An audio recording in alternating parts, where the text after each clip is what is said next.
মানুষ আছে, তাদের বিরুদ্ধে যদি কোনো অত্যাচার জুলুম নিধনের চেষ্টা করা হয়, আমরা তাদের পক্ষে হয়ে বাংলাদেশ থেকে ভারত পর্যন্ত লং মার্চ করবো ইনশাআল্লাহ। সাথে থাকবে পাকিস্তান, সাথে থাকবো আমরা, সাথে থাকবে আফগানিস্তান ইনশাআল্লাহ। আমরা দেখতে পাচ্ছি 24 অভ্যুত্থানের পরে বাংলাদেশে সংস্কার কমিশন করা হয়েছে, সেখানে একটা ননসেন্স নারী সংস্কার কমিশন করা হয়েছে। যারা বাংলাদেশের মুসলিম নারীদের বোধ বিশ্বাসের সাথে তাদের কোনো সম্পর্ক নাই। আমাদের বাঙালি মুসলিম নারীরা যেই সংস্কৃতিতে বোধ বিশ্বাস করে, তাদের সাথে বিন্দু পরিমাণ এই নারী সংস্কার কমিটিতে যারা আছে তাদের কোনো সম্পর্ক নাই। আমরা দাবি জানাচ্ছি অনতিবিলম্বে এই নারী কমিশনকে বাদ দিতে হবে, পুরো নারী কমিশনকে অপরাধী দিয়ে দিতে হবে। নারী কমিশন দরকার নাই, আমার রাষ্ট্রের দরকার দ্রুত সংস্কার। সেটা রাষ্ট্র কাঠামোতে নারীদের সংস্কারে রাষ্ট্রের কোনো পরিবর্তন আসবে না নির্বাচনের পূর্বে। তাই অনুরোধ থাকবে রাষ্ট্রের কাছে অতি দ্রুত নারী সংস্কার কমিশনকে বন্ধ করতে হবে, অব্যাহতি দিয়ে দিতে হবে।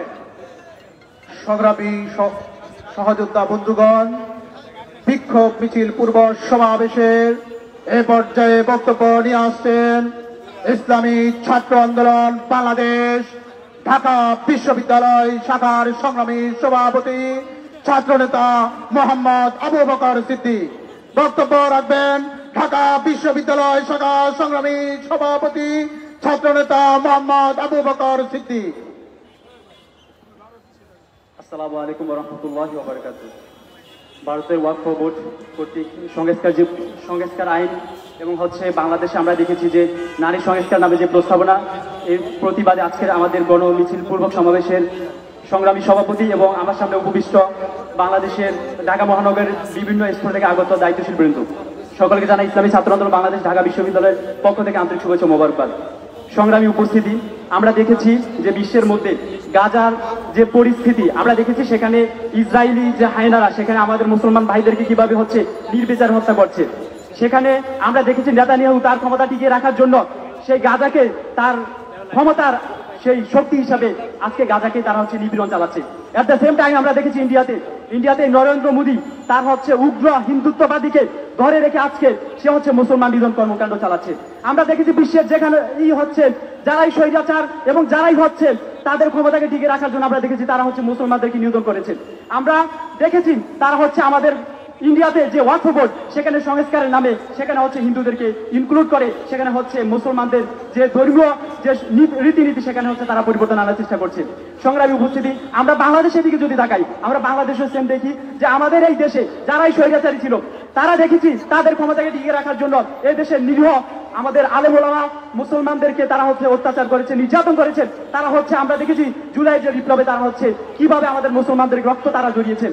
আমরা দেখেছি এখন আমাদের এই বর্তমান যে ইন্টারিম গভর্নমেন্ট সেখানে আমরা দেখেছি নারী সংস্কার, যে নারী সংস্কারের মধ্যে যে নারীদেরকে রাখা হয়েছে, দুঃখজনক বিষয় এই নারীরা আমাদের জুলাই বিপ্লবের সাথে কোনো জড়িত ছিল না, অথচ তারাই আজকে সংস্কার প্রস্তাবনা দেয়। যে সংস্কার প্রস্তাবনার বিরুদ্ধে আমাদের মা বোনরাই তাদের বিরুদ্ধে কথা বলে। আমরা ইন্টারিম গভর্নমেন্টকে উদাত্ত আহ্বান জানাই, আপনারা নারী সংস্কারের নামে যে পায়দার করেছেন সেটাকে অতি বিলম্বে বাদ দেন এবং পাশাপাশি ভারতের যে নরেন্দ্র মোদী তাকে সতর্ক করে দিতে চাই যে সারা বিশ্বের মুসলমানরা ইনশাল্লাহ আবার ঐক্যবদ্ধ হবে এবং সেই ভারত যে ভারত উপমহাদেশে মুসলমানরা শাসন করেছে সেখানে আবারও মুসলমানরা ইনশাল্লাহ তাদের বিজয় ফিরিয়ে পাবে। ধন্যবাদ সবাইকে। সংগ্রামী জনতা, বিক্ষোভ মিছিল পূর্ব সমাবেশের পর্যায়ে সংক্ষিপ্ত বক্তব্য দেবেন ইসলামী যুব আন্দোলন বাংলাদেশ ঢাকা মহানগর উত্তরের সংগ্রামী সভাপতি যুবনেতা মোহাম্মদ হাম্মাদ বিন মোশাররফ। যুবনেতা হাম্মাদ বিন মোশাররফ। বিসমিল্লাহির রহমানির রহিম।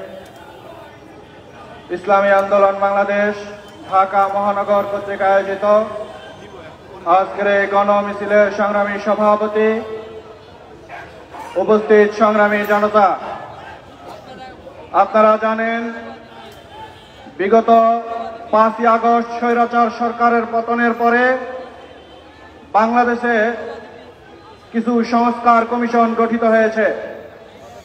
একটি দেশের সংস্কার কমিশন সংস্কার করার ক্ষেত্রে সর্বপ্রথম ওই দেশের মানুষের বোধ বিশ্বাস এবং সংস্কৃতিকে সামনে রাখা জরুরি।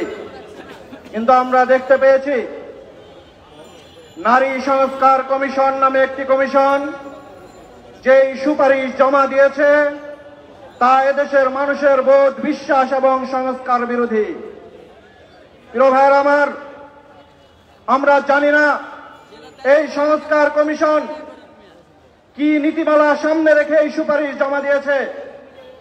কোন শুধুমাত্র সংস্কৃতি বিরোধী নয়, এদেশের মানুষের বিশ্বাস, কোন ভদ্র সভ্য সুশৃঙ্খল মানুষ এই কমিশন জমা দিতে পারে না। নিষিদ্ধ পল্লী থেকে ছুটে আসা মানুষরাই শুধুমাত্র এই ধরনের সুপারিশ জমা দিতে পারে। আমরা মনে করি চলমান এই সংস্কার প্রক্রিয়াকে নস্যাৎ করার জন্য এবং এই সংস্কার প্রক্রিয়াকে প্রশ্নবিদ্ধ করার জন্যই শুধুমাত্র এই নারী সংস্কার কমিশন নামে এই ধরনের সংস্কার এবং সুপারিশ জমা দেওয়া হয়েছে। আমরা সর্বপ্রথম এই নারী সংস্কার কমিশন বাতিল ঘোষণা করার জন্য সবিনয় অনুরোধ জানাচ্ছি। প্রিয় ভাইয়ের আমার, আপনারা জানেন ভারত উপমহাদেশে মুসলমানদের ইতিহাস হচ্ছে বারবার রক্ত দেওয়ার ইতিহাস। এই ভারত উপমহাদেশে ব্রিটিশরা এই দেশ 100 বছরের উপরে শাসন করেও তাদের শেষ রক্ষা হয় নাই। সুতরাং এই ভারত উপমহাদেশে যদি মুসলমানদের উপরে আবার নির্যাতন চলে আসে, তবে ভারত উপমহাদেশের সমস্ত মুসলমান ঐক্যবদ্ধ হয়ে আবার ওই দিল্লির মস্তক দখল করবে ইনশাআল্লাহ। আসসালামু আলাইকুম ওয়া রাহমাতুল্লাহ।